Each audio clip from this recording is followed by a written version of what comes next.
ನಿಮ್ಮ ಜೀವನದಲ್ಲಿ ಒತ್ತಡ ಹೆಚ್ಚಾಗಿದೆಯೇ? ಏಕಾಂಗಿತನ ಕಾಡುತ್ತಿದೆಯೇ? ನೆನಪಿಡಿ, ನೀವು ಒಬ್ಬಂಟಿಗರಲ್ಲ.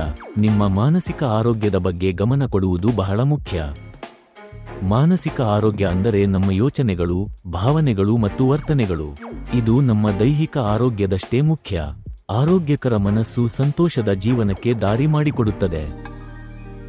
ಧ್ಯಾನ, ಯೋಗ, ವ್ಯಾಯಾಮದಂತಹ ಚಟುವಟಿಕೆಗಳು ಒತ್ತಡವನ್ನು ಕಡಿಮೆ ಮಾಡಲು ಸಹಾಯ ಮಾಡುತ್ತವೆ. ನಿಮ್ಮ ಆಪ್ತ ಸ್ನೇಹಿತರು ಮತ್ತು ಕುಟುಂಬದವರೊಂದಿಗೆ ನಿಮ್ಮ ಭಾವನೆಗಳನ್ನು ಹಂಚಿಕೊಳ್ಳಿ.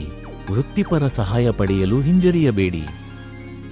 ನೀವು ಕಷ್ಟದಲ್ಲಿದ್ದರೆ ಸಹಾಯ ಪಡೆಯಲು ಹಲವು ಮಾರ್ಗಗಳಿವೆ. ಆನ್ಲೈನ್ನಲ್ಲಿ ಸಲಹೆ ಪಡೆಯಬಹುದು, ತಜ್ಞರನ್ನು ಸಂಪರ್ಕಿಸಬಹುದು ಅಥವಾ ಸಹಾಯವಾಣಿಗಳಿಗೆ ಕರೆ ಮಾಡಬಹುದು. ನೆನಪಿಡಿ, ಸಹಾಯ ಕೇಳುವುದು ನಿಮ್ಮ ಧೈರ್ಯವನ್ನು ತೋರಿಸುತ್ತದೆ. ನಿಮ್ಮ ಮಾನಸಿಕ ಆರೋಗ್ಯವನ್ನು ಕಾಪಾಡಿಕೊಳ್ಳಿ. ಇದು ನಿಮ್ಮ ಜೀವನದ ಗುಣಮಟ್ಟವನ್ನು ಹೆಚ್ಚಿಸುತ್ತದೆ. ಹೆಚ್ಚಿನ ಮಾಹಿತಿಗಾಗಿ ನಮ್ಮ ಸಹಾಯವಾಣಿಗೆ ಕರೆ ಮಾಡಿ. ಸಮತೋಲಿತ ಮತ್ತು ಶಾಂತಿಯುತ ಜೀವನವನ್ನು ಬೆಳೆಸಲು ಸಮಾಲೋಚನೆ ಮತ್ತು ಬೆಂಬಲಕ್ಕಾಗಿ ತಲುಪಲು ಹಿಂಜರಿಯಬೇಡಿ.